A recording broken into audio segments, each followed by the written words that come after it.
Sekalian sambung pengajian Syiarus Salikin karangan Syekh Abdul Samad Al-Palembani, terjemahan daripada Lubab Al-Badid karangan Imam Ghazali rahimahullahu taala, diterjemahkan dalam bahasa Jawi oleh Syekh Abdul Samad Al-Palembani. Abdul Samad ini satu guru dengan Syekh Daud Abdullah Al-Fatani, satu guru dengan Syekh Daud bin Abdullah Al-Fatani di Mekah, dan dia ni sama-sama bermazhab Asy-Syafi'i rahimahullahu taala. Bismillahirrahmanirrahim. Qala musannif rahimahullahu taala wa nafa'ana bi ilmihi bi barakati lamiddin. Qala Qasrat 7 dan apabila suci hati itu dan apabila suci hati itu dengan sebab membanyakkan akan zikrullah, suci hati kita ni merupakan satu komponen makhluk, makhluk yang digelar mungkinan. Pandang makhluk yang dijadikan dalam diri manusia. Manusia sendiri digelar makhluk bernama manusia. Apa-apa komponen dia tu digelar mungkinat. Misal kata iman orang ni ada, orang ni tak ada, tu digelar mungkinat. Body dia tu digelar makhluk. Macam tu ya. Misal kata rezeki tu mungkinat. Ilmu mungkinat. Jadi pembahagian manusia ni tentang mungkinat lah. Ada orang banyak rezeki, ada orang kurang, umur banyak mana, pandai setara mana, itu semua mungkinat dia panggil. Yang body besar tu makhluk. Jadi dua-dua tu hak Tuhan belaka. Makhluk pun hak Tuhan, mungkinat pun hak Tuhan. Okey, contoh dia ya. Makhluk ialah diri kita sendiri. Pandai. Kita pandai tu pun hak Tuhan juga. Namanya mungkinat. Jadi mungkinat itu sendiri dipasang kepada manusia.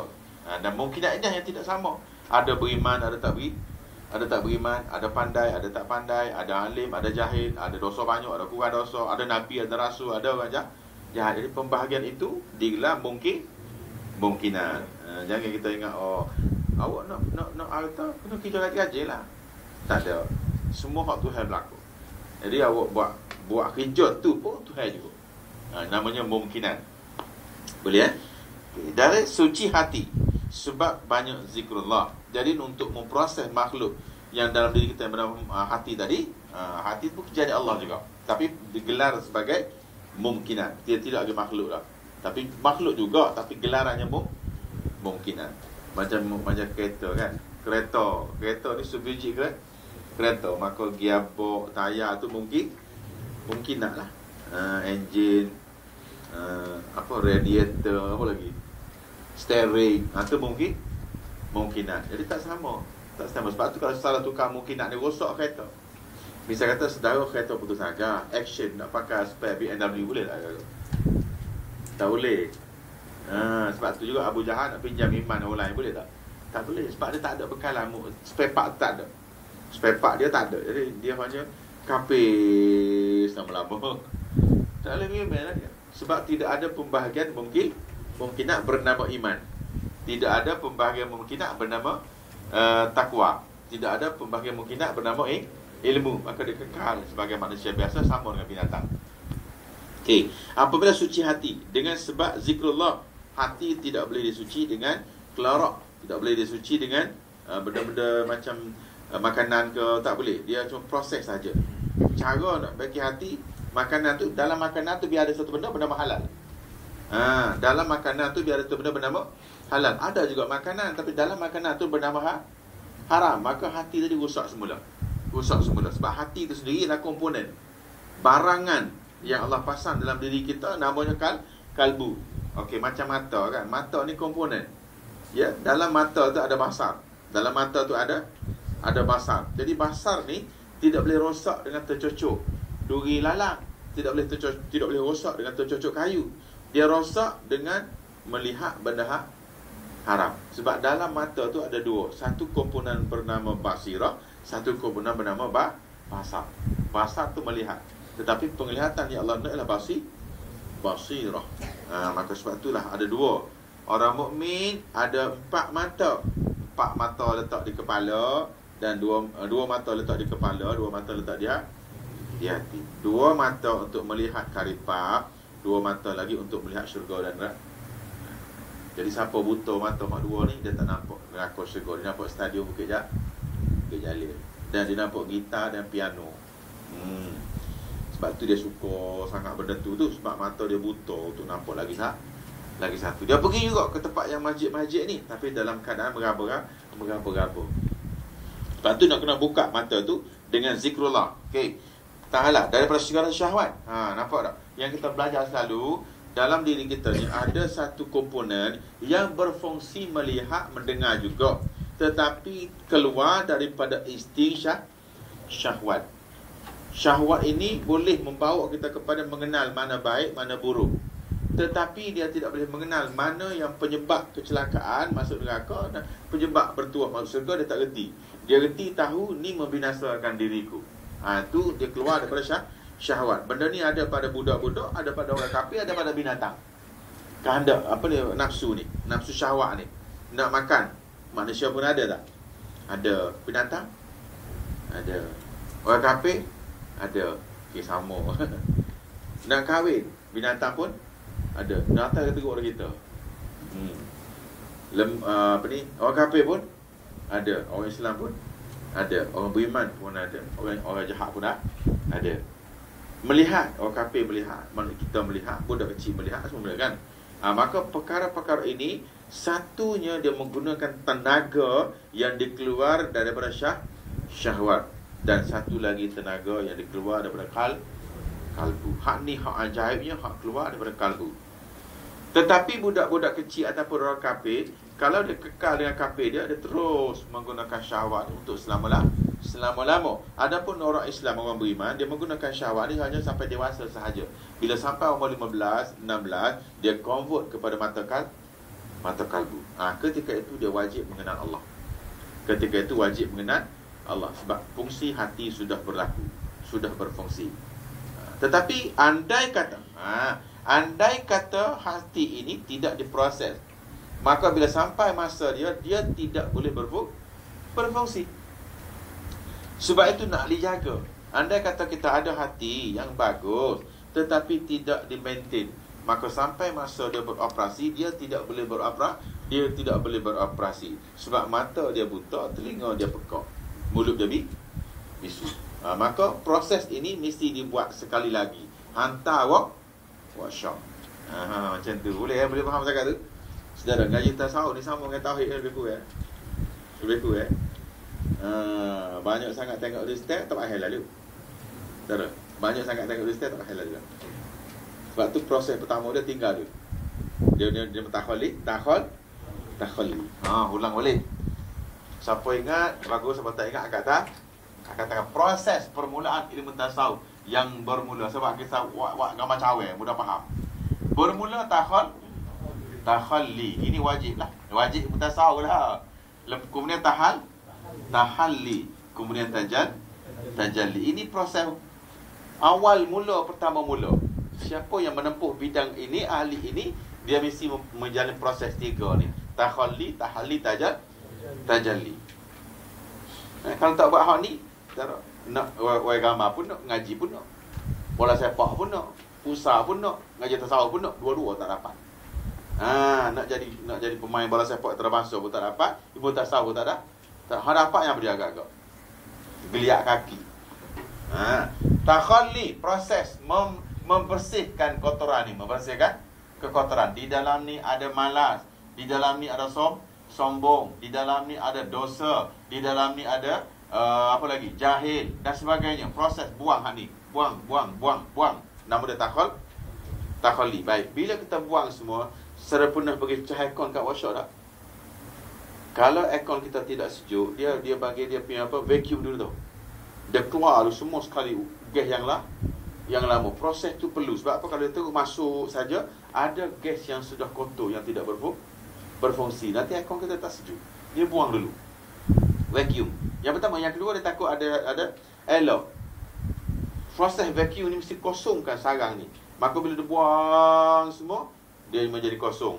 Chamber tu kosong. Dia punya tempat isi gas tu kosong. Maka ketika itu dia pakai tahalli. Kemudian baru diisi gas baru. Nama dia tajalli. Proses ini barulah aircon jadi sejuk.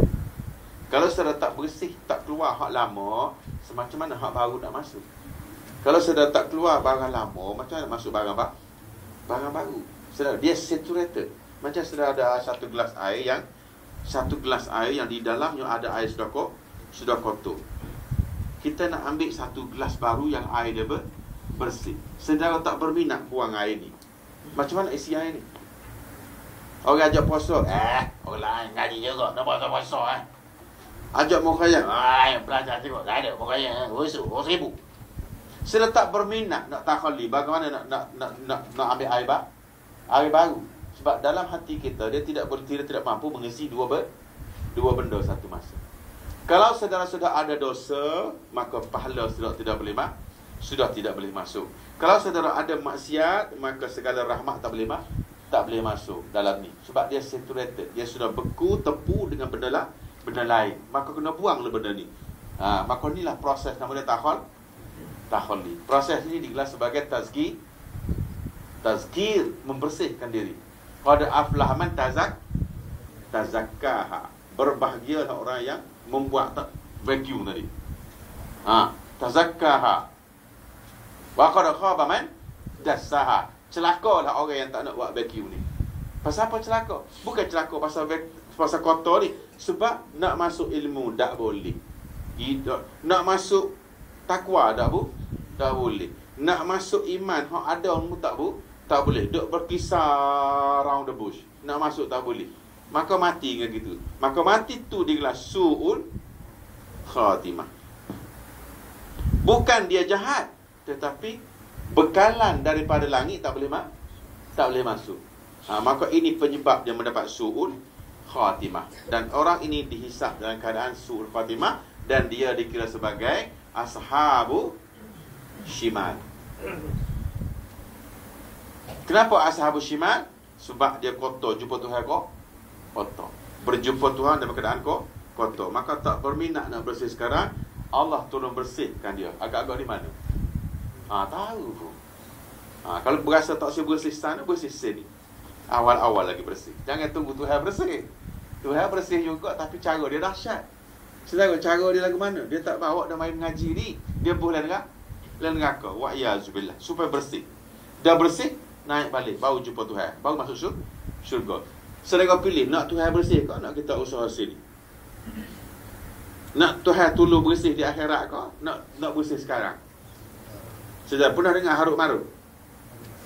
Haruk Maruk ni dia sombong. Apabila Tuhan dia tanya, ya Tuhan aku, kenapa mau jadi manusia pemerintah bumi? Bukankah manusia ni suka bala, jahat, tolu, bengong, lalai? Kami pok-pok malaikat ni, kata dia, subuhun kudus rabbuna wa rabbul malaikat Tuhan. Kata dia. Tuhan kata, tak boleh mu pandang macam mana pun mu tak layak. Apa pasal pula tak layak? Saya PhD 3 gelar. Mengaji Mesir 17 tahun. Dia ngaji mana? CJ pun tak, SPM pun tak lulu. Kata dia Haruk Maruk. Kacau putih lagi. Boleh faham Kata Tuhan, tak apa. Kalau mudah nak sangat, aku Tuhan ni pasal dia nak jahat dia biar. Dia orang jenis-jenis baik. Berasa nak neraka, silakan masuk. Melekat sudah kena neraka. Melekat berdisiplin neraka. Melekat sampai ke neraka berdisiplin. Dia pergi nak bagi air, saudara, nak bagi air minum sikit tapi air ni panas sikit.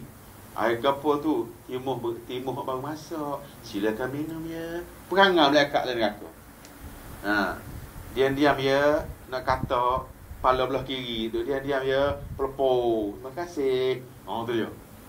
Melekat dalam neraka. Jadi Tuhan kata, mu nak lagu mana? Kita pilih nak mana? Maka begitulah kisahnya dalam syurga dan neraka. Sebab tu saya jangan main je. Pilihlah. Sekarang ni masih boleh pilih.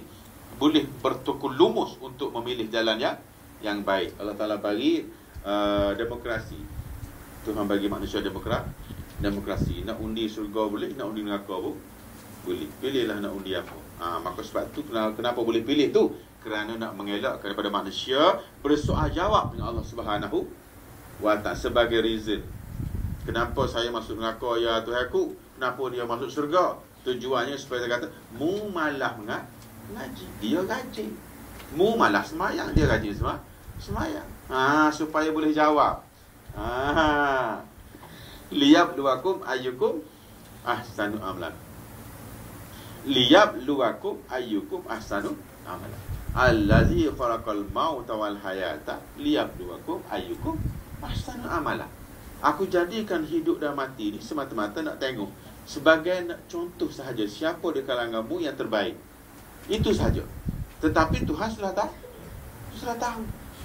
Supaya kita di akhirat besok tidak bergaduh. Kalau Tuhan terus masuk syurga, supaya boleh pakai masuk neraka kayak gitu, tak ada dunia pun tak boleh juga.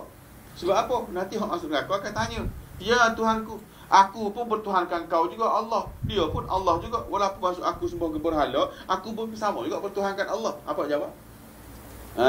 Maka Tuhan kata apa? Mu betul percaya kepada aku, tapi kamu sembah berhala di dunia. Dia percaya kepada aku, tapi dia solat 5 waktu. Dia percaya kepada Nabi Muhammad, mu tak percaya. Oleh sebab itu, walaupun mengaku aku Allah, mu tetap masuk neraka kekal abadi. Sebab tu dia kata liyabluwakum ayyukum ahsanu amala. Itu saja. Tetapi keputusan sudah ada. Jangan salah faham. Jangan ingat bila kita sembahyang ni membuka pintu syurga. Syurga sudah siap. Jangan ingat malaikat tengok faili syurga gedegung duk bori syurga. Tunggu sembahyang ke tak sembahyang ya, batal balik. Erase, delete syurga, delete. Surga sudah siap, penghuninya sudah siap, senarai namanya sudah siap. Maka kita kena nak mampu benda tu, benar supaya kita menjadi jelas, bukti yang kita yakin kita sudah ada gambaran keadaan Allah Subhanahu wa Ta'ala. Sudah ada itu, kita kena syukur kepada Allah. Jangan bangga pula. Bila tengoklah saya semaya tak tinggal, tengok macam awak ada neraka. Jangan. Sebab kalau kita duduk di situ pula nama takab Suma'ah, perasan diri sudah baik pun tak boleh. Okey, kata dia maksiat batin, suci. Bila suci kata dia daripada segala syahwat dunia. Syahwat tadi kan kita dah belajar. Syahwat tadi digunakan untuk urusan duniawi. Supaya kita gemar makan, gemar kahwin, gemar mencari tempat yang baik, gemar mencari benda yang kita nak pakai, nak makan apa tak pilih, nak makan apa. Takkan mari selek mata makan nasi basi kita tak makan. Kita tak makan. Nasi molek baru kita makan. Kita makan. Siapa yang memilih tu? Nafsu lah. Kita hidang makan nasi 2. Satu basi, satu molek. Agak kita pilih hak mana? Pilih nasi molek. Okey, ni orang Islam letak nasi basi, letak nasi bersih. Kita pilih hak mana? Nasi bersih. Ni orang Islam dia letak air busuk dengan air wangi. Dia pilih air mana? Air wangi. Hak ayat kafir. Letak nasi busung, letak nasi molek. Kafir pilih mana? Nasi bersih. Pandai lah tu. Okey, letak satu email, satu kafir. Kafir pilih mana? Orang kafir. Dia pilih apa? Letak semaya so minarok so. Agak-agak Cina pilih apa? Pasal apa pilih agak? Sebab dia tidak menggunakan kalbu. Dia kekal menggunakan syahwat. Itu sebab dia. Bila berjumpa benda agama sudah berbeza. Sebab ketika itu bukan lagi nafsu yang memilih. Ketika itu dipilih oleh kalbu yang bersih. Di situlah perbezaannya iman dengan kafir. Di situlah perbezaannya orang iman dengan orang tidak bertakwa dengan bertakwa.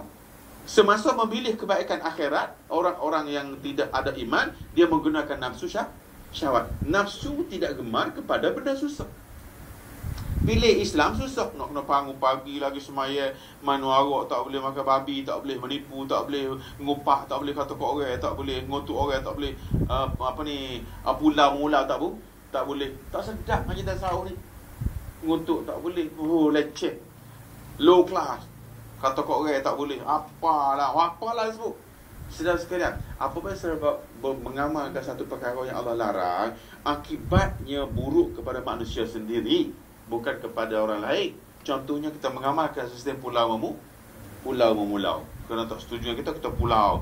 Saudara, bila kita ada sistem pulau memulau, akan mencelakakan manusia yang lagi satu.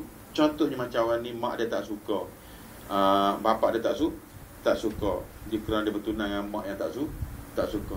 Dia pergi pas tunang dia ni pula tak suka juga pada dia. Berapa orang tak suka tak? 3. Masyarakat pun perli pulau dia. Dia lari. Dia akan lari. Bila lari dia cari siapa? Dia cari orang yang suka pada dia. Siapa suka pada dia? komunis. Maka duduklah di England selama 38 tahun jadi komunis. Puncanya Pulau Memula.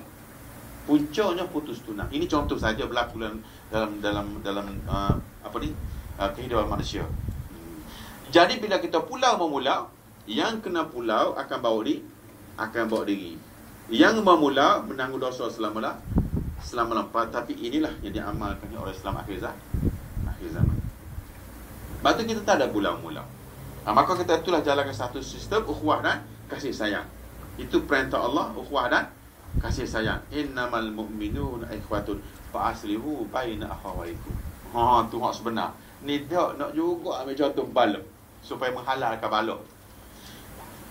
Saudara-saudara sekalian, Nabi sallallahu alaihi wasallam, ni ceramah dia ni, pernah meminta kafir tunjuk jalan untuk pergi ke Madinah. Kenapa kita tidak bersama orang kafir? Tu dia. Dalil dia kerana orang kafir tunjuk jalan. Kerana orang kafir tunjuk jalan, maka halal dia bersatu dengan kafir. Ni apa punya pengajian? Takkan pengajian gila tu. Tuan-tuan dan perempuan, orang perempuan halal masuk masjid. Harus masuk masjid, kata dia. Apa pasal? Siti Aisyah pernah ambil baju Nabi waktu pergi luar. Tu dia dalil dia. Mudah dalil dia. Dalil dia mudah. Boleh rasa kat tu? Pergi ngaji. Pergi ngaji tu boleh. Saudara, kita orang sebut kita nama Ali Sufi. Saudara tak ada Ali Sufi ni apa dia berjadah benda Ali Sufi ni. Kita dah cerita ya. Boleh cerita tak nak tidur lagi kan? Okey. Bila sebut ahli, nama apa? Ahli. Setiap ahli dia ada nama siri kan? Betul tak? Ahli, nama apa ahli? Setiap ahli, katakan ahli sokan, ahli gimnastik, ahli apa lagi? Gusti. Dia mesti ada jurulan. Kalau saudara rasa tak ada jurulatih pun tak apa. Begitu juga ahli sokan. Dia sebut kata ahli sokan, dia ada jurulatih. Dan saudara kena ingat, dia ada doktor peribadi. Sebab apa? Sebab takut probation dia tadi cacat. Tergeliat sikit doktor dia mari. Tidak boleh bertumbuk selama 3 bulan. Efek sikit mari saya. Orang saraf sebelah kiri kurang kuat.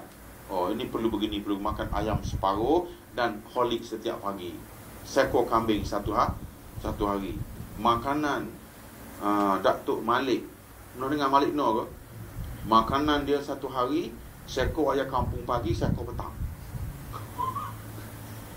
Doktor lah tu suruh. Jadi sebab dia ahli apa dia? Baik, saudara ahli tasawuf tak ada jurulatih. Jadi apa agak?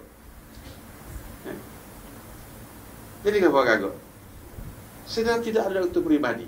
Saudara nak buat satu benda, tidak ada penasihat. Kita bukan bidang segala-gala. Maka sebab nama ahli sufi, dia ada jurulatih dia. Semua ahli, bukan kata apa saja. Ahli apa? Dunia sekalipun ada dia punya jurulatih dia. Ni nak ahli jadi sufi tak, tapi cikgu tak usah. Nak sufi sore dia gitu. Okey, boleh Fazal kata secara ringkas itu basic. Kemudian kata syahadat dunia dan suci ia bersifat kejahatan.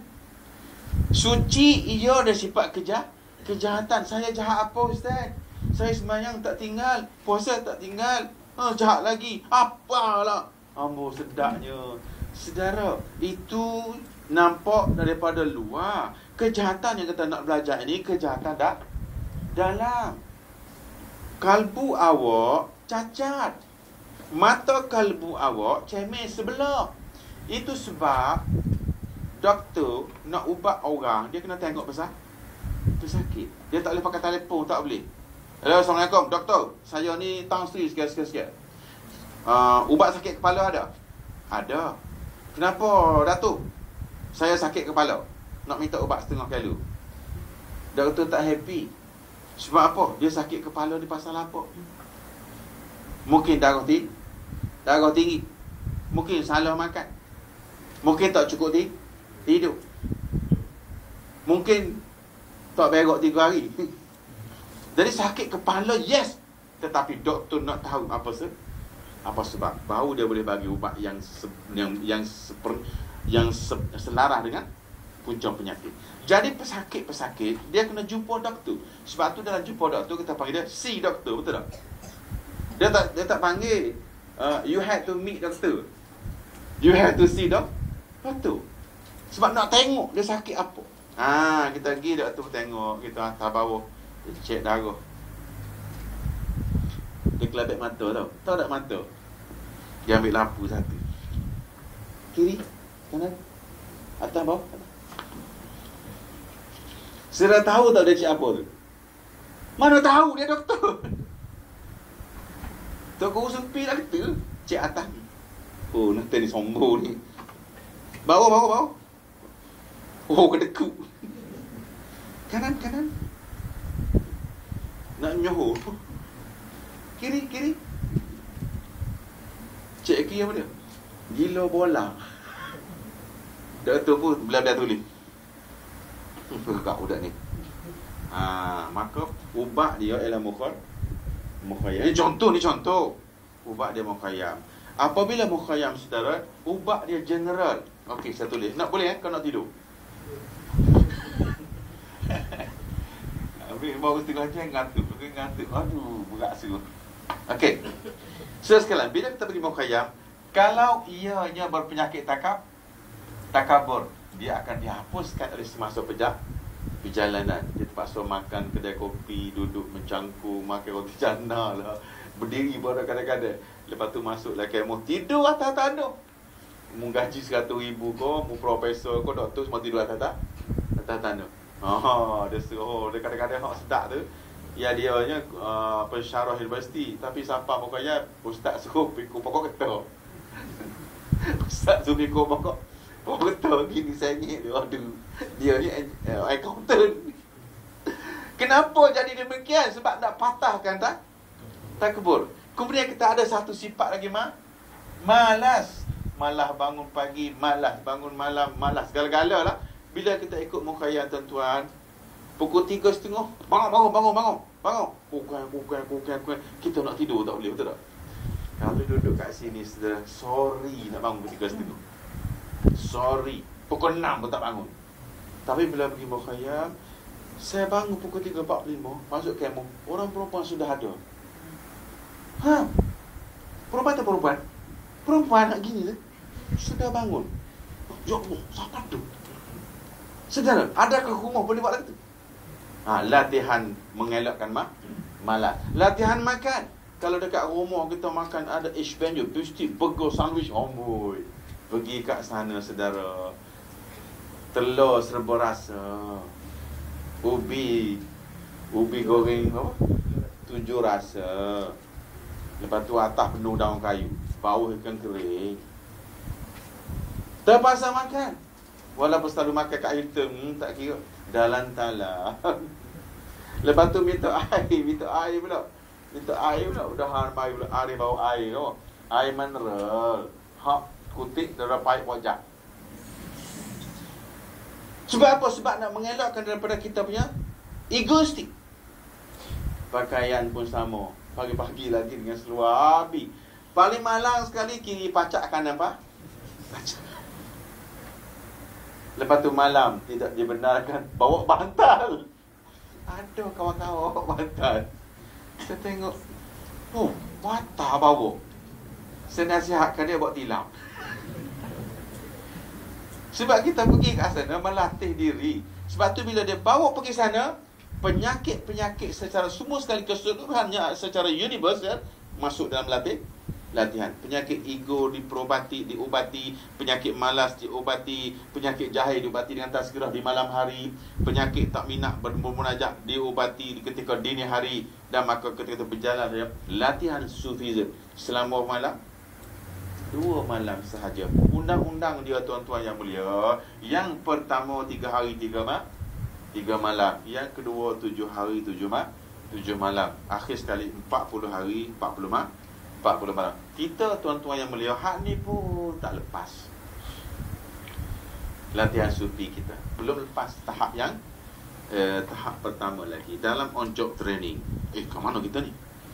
Suci daripada segala maksiat yang batin. Pasal masalahnya nak tengok penyakit apa. Imam Ghazali rahimahullahu ta'ala ketika dia tengok anak murid dia, "Ya Tuan, saya sudah belajar dengan Tuan 30 tahun. Tapi Tuan kata boleh semayang dengan khusyuk, boleh boleh bangun pagi pukul 4 tanpa terkejut. Saya tak boleh-boleh. Apa penyakit saya Tuan?" Dia tanya untuk guru dia. Maka Imam Ghazali pun tengok atas bawah. Mata-mata. Kanan, atas, bawah. Nanti lepas ni maka ubah ya. Apa dia ubah dia? Besok bangun pagi, cukur kepala. Dia pun cukur. Kau tu guru suruh. Lepas cukur pula, buka baju. Dia buka baju. Pelik punya ubah. Ambil tong sapah, tok atas kepala. Ni kau pelik nak suruh kosok semaya pasal ni. Akhir sekali bubuh sapah. Sapah tahu sapah? Bubuh ikan, kulit kerang, buah kepala dia, kulit pisang. Lepas tu, apa lagi Tuan? Pusing kapung. Oh, ini bukan sekolah dah ni. Kata dia, tak boleh Tuan. Tak boleh. Saya pegawai daerah Tuan. Katakanlah ya. Mana macam pun, macam mana nak pusing macam, tak ada. Tengoklah saya siapa. Letak balik. Penyakit awak ialah malu pada manusia. Penyakit awak malu pada manusia tapi tidak malu pada Allah. Maka Allah tidak benarkan mendapat zukiyah. Tahu tak zukiyah apa dia? Maka dia tidak dibenarkan merasai zukiyah, kemanisan ibadat. Tak seronok solat, tak seronok baca Quran, tak seronok mengaji dengan mukhayyam geli gelemang mukhayyam pula tau. Pasal apa? Allah Taala tidak beri dia nikmat zukiyah. Tak mau dia nak melawan, nak enjoy, happy go lucky. Tak nak susah. Sebab itulah. Sebab penyakit ini tidak selesai. Maka nak masuk hak baru tu tak boleh. Itu sebab dia. Okey. Kemudian kata dia, masyarakat batin suci adalah ujub. Buang sifat rasa pandai, rasa mulia, rasa bijak, rasa diperlukan orang lain, orang boy. Dan daripada riak, syok sendiri. Dia berasa dia yang betul, orang yang salah. Dia berasa dia ibadat sudah cukup baik. Dia berasa sudah berhak masuk syurga. Perasan sendiri Tuhan tak royak pun. Dan daripada takabur, takabur ni bermakna susah nak dengar orang lain, susah nak menerima pendapat orang lain, susah nak menerima pandangan orang lain, susah nak mendengar nasihat orang, dan berbagai-bagai. Dia saja dalam masalah tasawuf dia panggil ananiyah. Bodoh tau. Mufti cakap, mufti pun anjing kerajaan. Ni bekas Tok Peti Ustaz. Tok Peti pun kata dia Tok Peti sana sini. Tak ada benda hak betul. Sebab apa? Sebab dia rasa dia saja yang betul. Maka ni nama takabur. Sombong. Imam Hanafi 100 soalan yang diajukan, dia akan jawab hanya 30. Yang lain tak akan sebut wallahu alam. Untuk merasai bahasanya dia juga tidak pandai. Sedangkan anak murid dia tahu dia semua apa soal semua dia boleh jawab. Tetapi takut orang kata, Imam Hanafi pandai. Dia bimbang, takut orang kata dia buat pura-pura, ini saya belum faham. Kita kata mula sikit-sikit boleh lah. Maka dia nama gelaran Imam Hanafi, gelaran dia. Namanya Anak man. Tapi digelar sebagai Hanafi. Sudah tahu tak makna Hanafi apa? Kepala paip. Buka ya tu bi air. Buka itu baik. Tak tahulah kalau sahabat potong. Maknanya asal tanya yang semua dah boleh jawab. Tetapi 100 soalan dia hanya biasa jawab 30% dia. Orang nak murid dia tahu dah, orang tahu dah. Kenapa? Kerana dia tak nak menunjuk seakan-akan dia pandai. Kadang-kadang saya tak faham sangat ni. Tapi mengikut tok guru saya, kau tak silap saya haram. Tu dia. Dia kata tok guru dia. Tapi tok guru saya kata haram.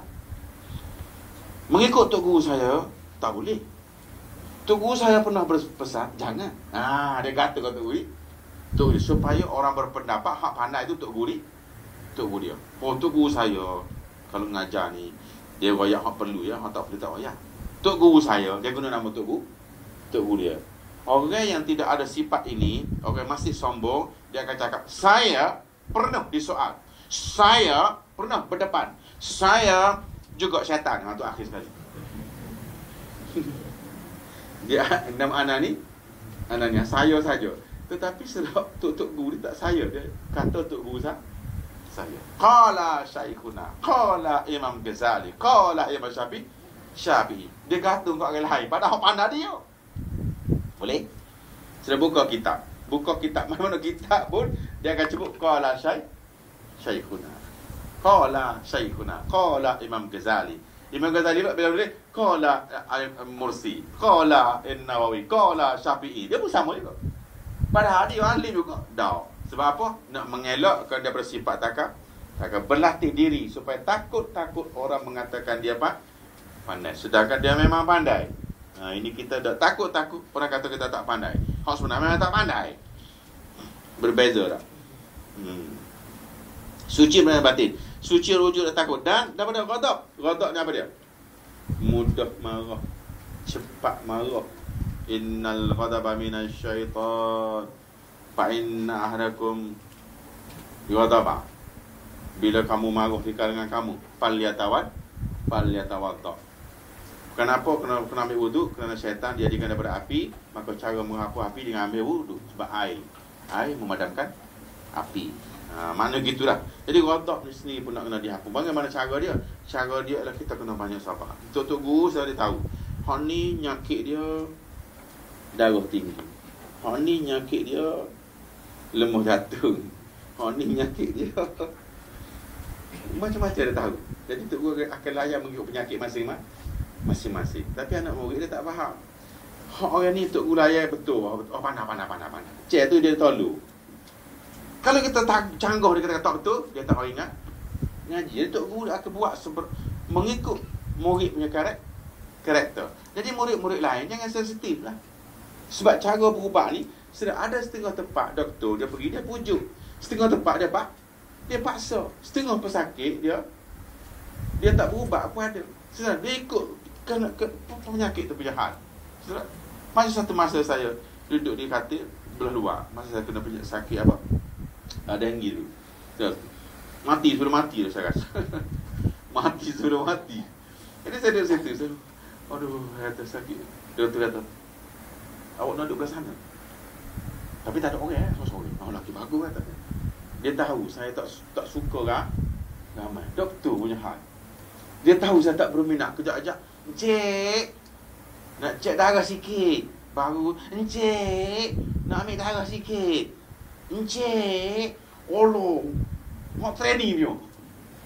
Jadi kita hak setengah mati ya, tension. Jadi tu nak duduk belah sana ke? Saya kata boleh. Tempat orang-orang VIP yang sakit. Dia transport saya kata duduk sorang. Dia tahu. Doktor tahu rupanya saya tak suka diganggu. Budak ni dia pakai gigi. Dia ada training. Hak pakai kotu merah. Apa tu? Gapo tu kesu? Dia kalau merah lain, kuning lain, hijau lain, coklat lain. Jadi dia mengajar saya. Saya baru nak tidur. Encik. Baru aku nak tidur. Nak cek BP. Tak ada cek dah. Tu tak ada orang lain. Dia pula cek Allah. Akhir sekali saya kata ni bukan doktor ni. Buat nyanyi kat saya ni. Maka doktor hak sebenar mari. Dia tengok. Awak nak duduk kat sana ke? Saya koci gitu. Barulah ada okey sikit. Setelah sekso sakit dia tahu jangan sakit je. Sekso dia teramat sangat. Saya rasa macam mati tu.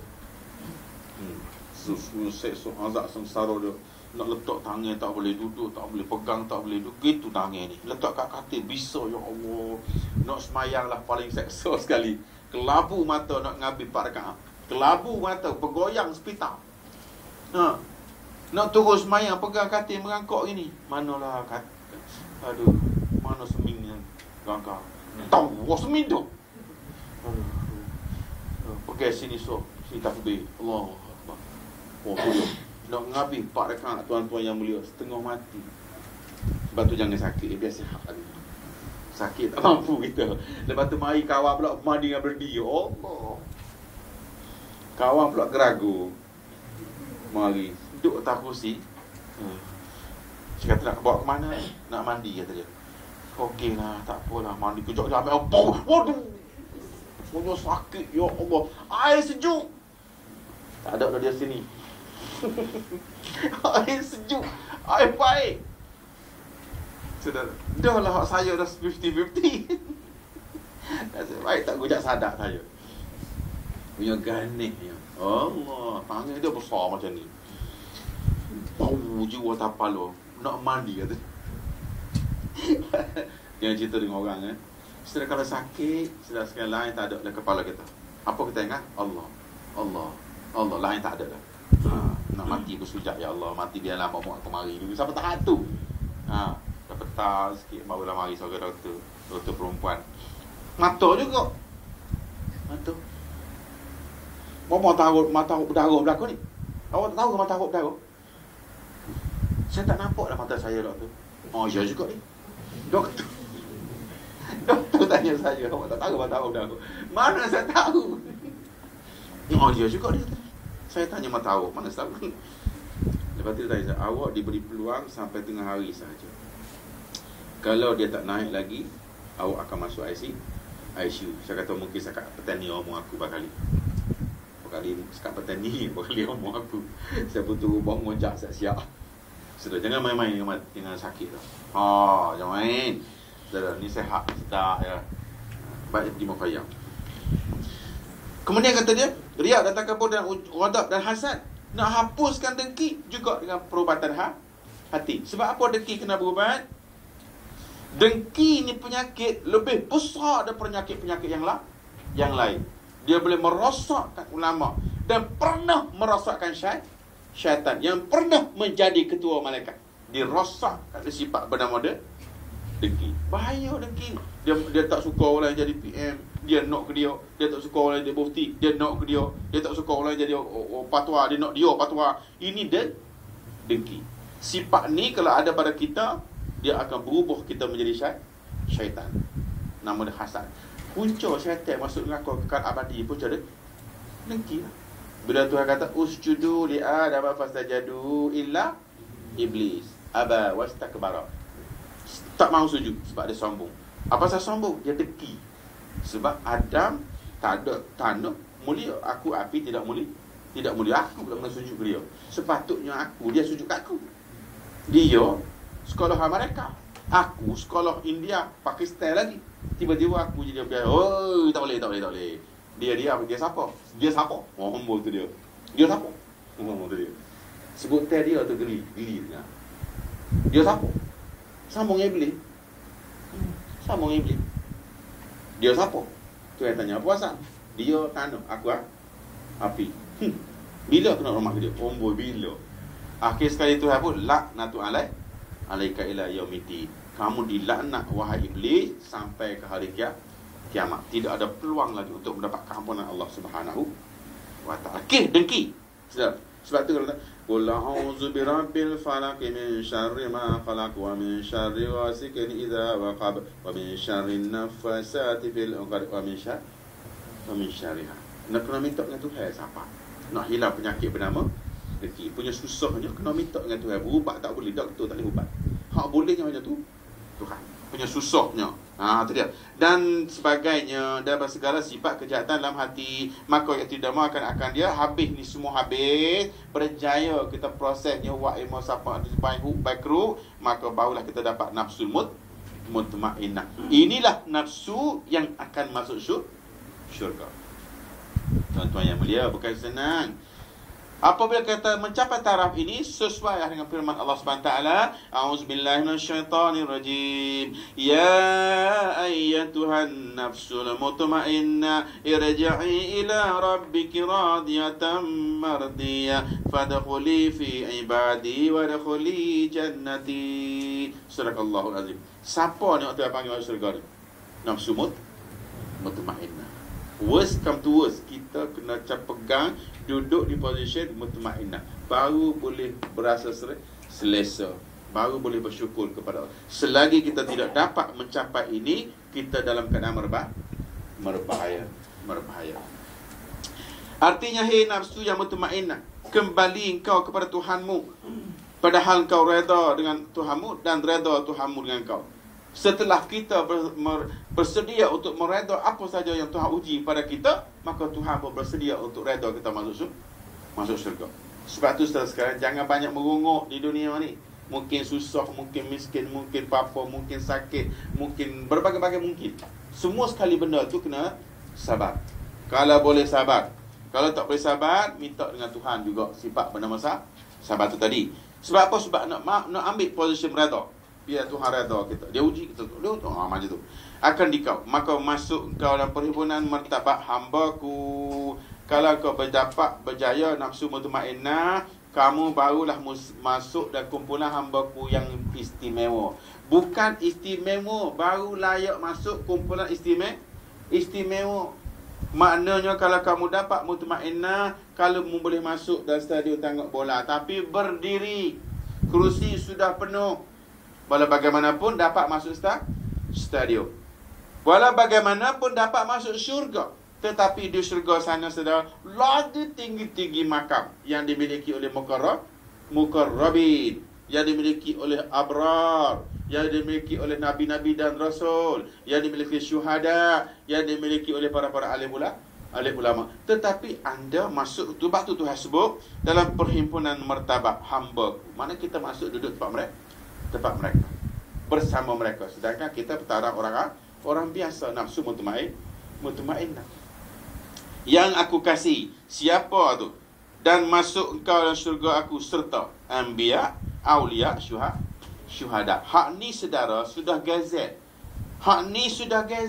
Anbiya, nabi dan rasul, aulia, sahabat-sahabat nabi, ulama-ulama ul-amilin, dan syuhada. Orang ni sudah gazet. Sullatum minal awwalin wa qalilum minal akhirin. Sudah gazet.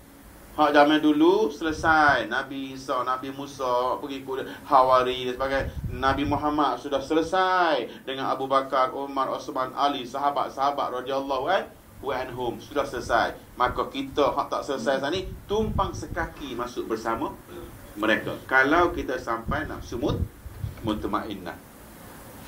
Was-sabiqun as-sabiqun. So pernah dengar ke? Was-sabiqun as-sabiqun ulaikal mukharrabun. Fi jannatin naim. Fi jannatin naim. Sullatum minal awwalin. Tu dia. Hak ni sudah berlalu. Umat-umat sebelum Nabi Isa, Nabi Musa, Hawarin, Adam, anak dan sebagainya. Wa qalilun minal akhirin, wa qalilun minal akhirin. Dan sedikitnya untuk umat akhir zaman. Ada juga allocation untuk kita. Ni dia. Maka sebab itu mutmainnah tadi tumpang sekaki dengan mukarrabun ni tadi. Kerana dia Allah berjaya dapat kita step naik kepada mutmainnah, maka Tuhan panggil masuk bersama-sama dengan para hak ni sudah gazet, sudah permanent, sudah diisytiharkan secara terbuka di dunia ni lagi. Ulaikal mukarrabun. Jadi hak ni kita ni belum tahu lagi. Maka sebab itulah bila berjaya naik kepada mutmainnah, maka kita boleh masuk dalam syurga bersama dengan position aulia, anbiya dan syuhada. Bermula nafsu sebelum sampai. Wallahu a'lam. Sekian apa maaf. Hidayah. Assalamualaikum warahmatullahi taala wabarakatuh. A'udzubillahi minasyaitonir rajim. Bismillahirrahmanirrahim. Alhamdulillahirabbil alamin wassalatu wassalamu ala asyrafil anbiya wal mursalin wa ala alihi washabbihi ajmain. Allahumma ya Allah ya Qahhar ya Jabbar ya Alim ya Rahim, iftah alaina wa ala zurriyyatina futuhal arifin. Wa sallallahu alaihi Muhammadin wa sallam. Walhamdulillahirabbil alamin. Boleh Kau payah beritahu tak ada Ada soalan?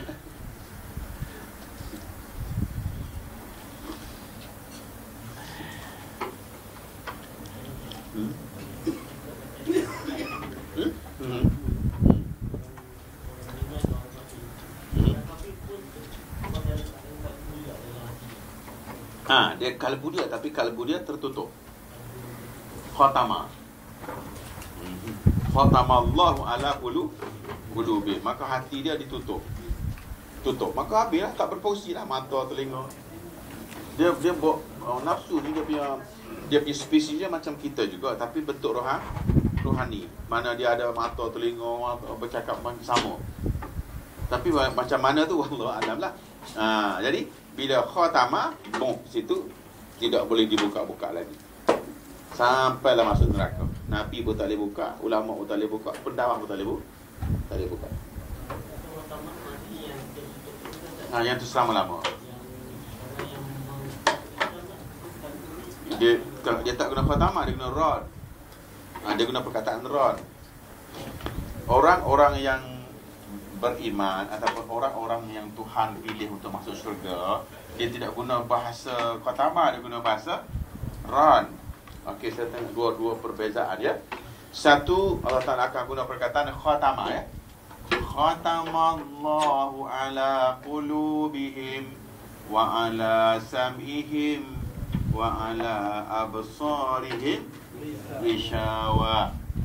Ni dia ghishawa. Ghishawa ni penutup lah. Penutup.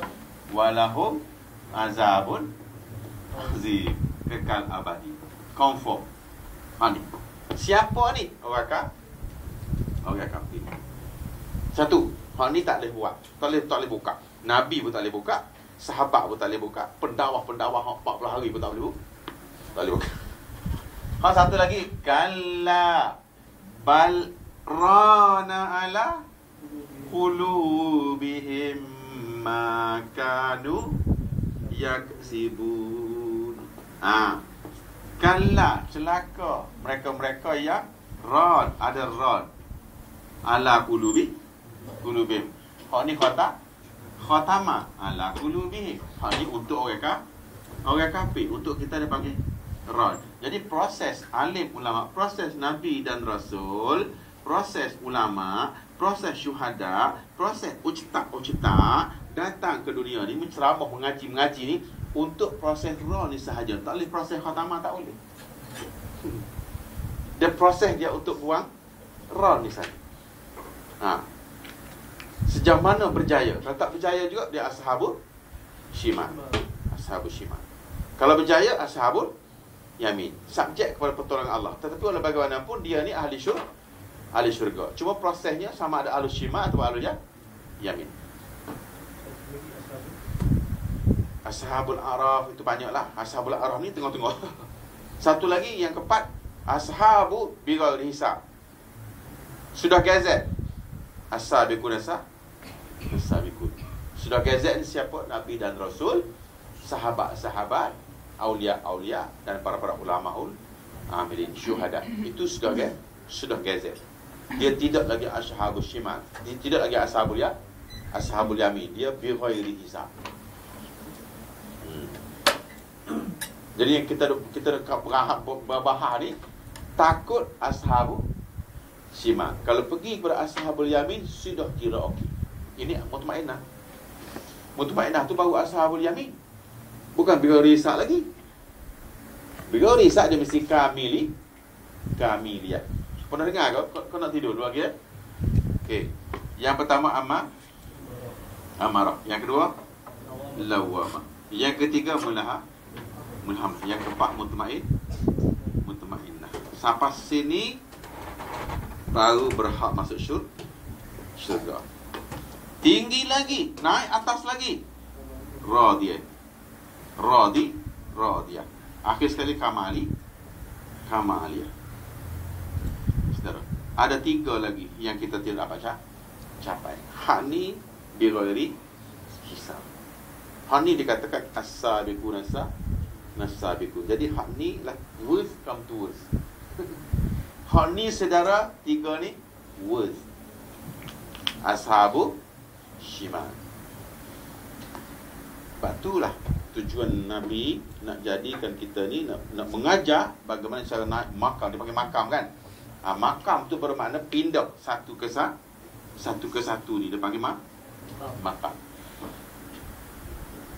Daripada lieutenant pergi kapten, akhir sekali brigadier. Tapi nak capai panglima memang tak dapat lah. Saja belum kira okey. Dah ada mes dah. Tak ada lah duduk kat kongsi. Boleh ada soalan? Laksmana. Ni bawah Laksmana lah. Laksmana banyak, Laksmana Maria. Boleh? Jangan prebet, Prebet bahaya. Sebab prebet ni lupa-lupa tak bayar gaji lah. Okey, salah tak ada? Wallah alam.